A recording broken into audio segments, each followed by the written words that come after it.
अपनी नजर को बदलो। ये दुनिया तुम्हें वैसी नहीं दिखती है जैसी कि ये दुनिया है। ये दुनिया तुम्हें वैसी दिखती है जैसे तुम खुद हो। जिसकी नजर जैसी है उसके लिए ये दुनिया वैसी ही है। एक बार की बात है, एक बहुत बड़ा नेता एक साधु के छोटे से आश्रम में गया, क्योंकि उसने बहुत सुना था उस साधु के बारे में, और उसके मन में आया कि मैं एक बार जाकर के देखता हूं कि लोग इतनी तारीफ क्यों करते हैं उसकी। तो जब वो उस आश्रम में गया तो वहां पर एक छोटा सा कमरा था जहां पर एक कालीन बिछा हुआ था।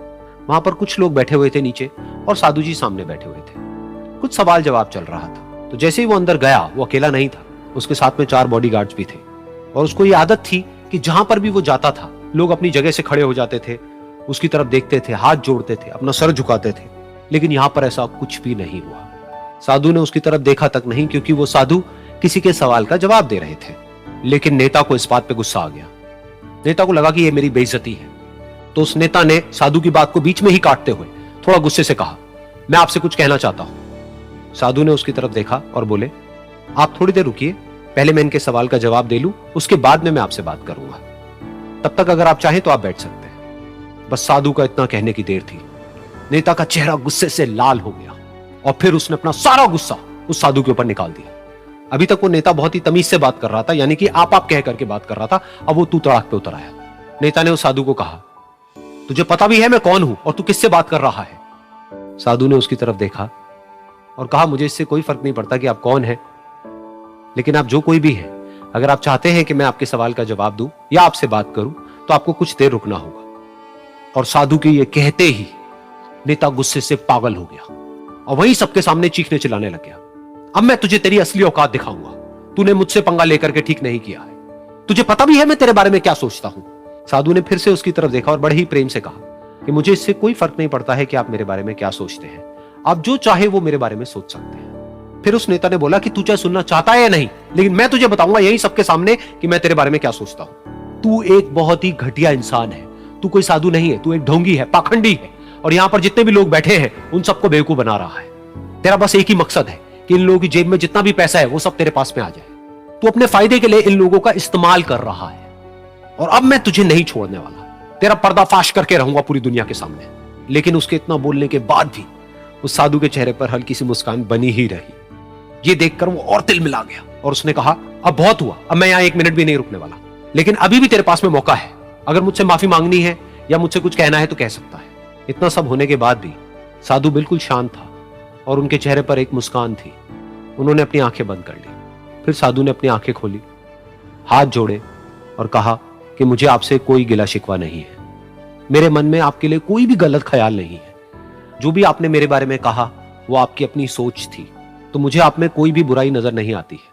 मुझे आप एक बहुत ही भले इंसान लगते हैं। और साधु के इतना कहते ही नेताजी का दिमाग 7वें आसमान पर पहुंच गया।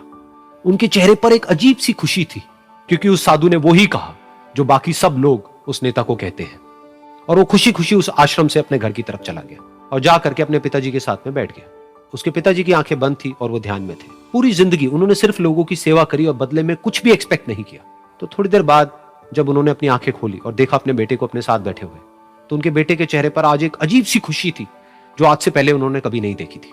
फिर उसने एक एक करके सब कुछ बताया कि आज क्या हुआ, किस तरह से वो आश्रम गया, वहां पर क्या हुआ, उसने क्या कहा, उन्होंने क्या कहा।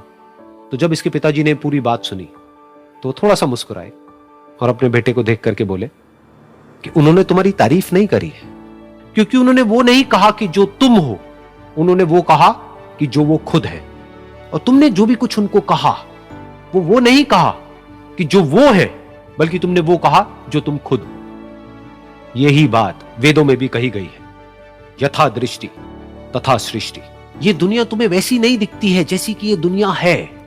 ये दुनिया तुम्हें वैसी दिखती है जैसे तुम खुद हो। जिसकी नजर जैसी है उसके लिए ये दुनिया वैसी ही है। तो अगर तुम अपनी दुनिया को बदलना चाहते हो तो उसका सिर्फ एक तरीका है, अपनी नजर को बदलो। इस दुनिया में बहुत सी भाषाएं बोली जाती है। इन सारी भाषाओं में सबसे मीठी भाषा होती है मतलब की भाषा।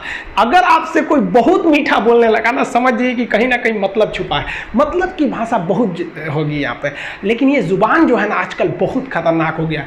कभी कभी देखते होंगे कुछ लोग आपके गलत बात का भी जवाब नहीं दे पाते हैं। तो जवाब देने भाई साहब सबको आता है, बीच में माँ बाप का संस्कार चला आता है, और संस्कार बहुत चीज़ होती है।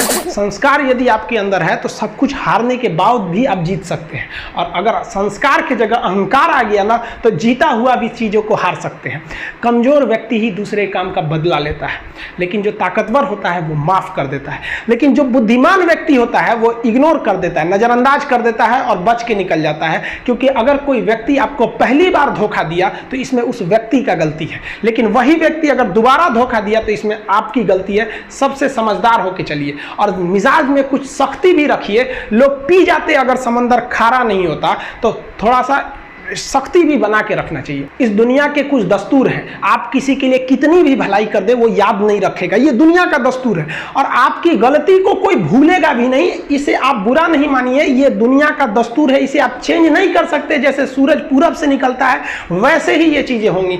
लेकिन हम आपसे कहते हैं, आप दुनिया में आज कई लोग होते हैं दूसरे को लगते हैं सिखाने, आप क्यों दूसरे को बार बार ज्ञान देने लगते हैं? आप अपने आप को क्यों ज्ञानी समझने लगते हैं? दूसरे को सुधारने की कोशिश मत कीजिए, बल्कि खुद सुधरिए। आपके सुधरने से हो सके कि पृथ्वी से एक बुरा इंसान सुधर जाए। आप समाज में जहां भी रहेंगे तो आपके पास बहुत सारे लोग आएंगे, कुछ गलतियां भी करेंगे, कुछ अच्छा काम भी करेंगे। जब भी किसी की प्रशंसा कीजिए तो पूरी महफिल में कीजिए कि ये व्यक्ति ने अच्छा काम किया।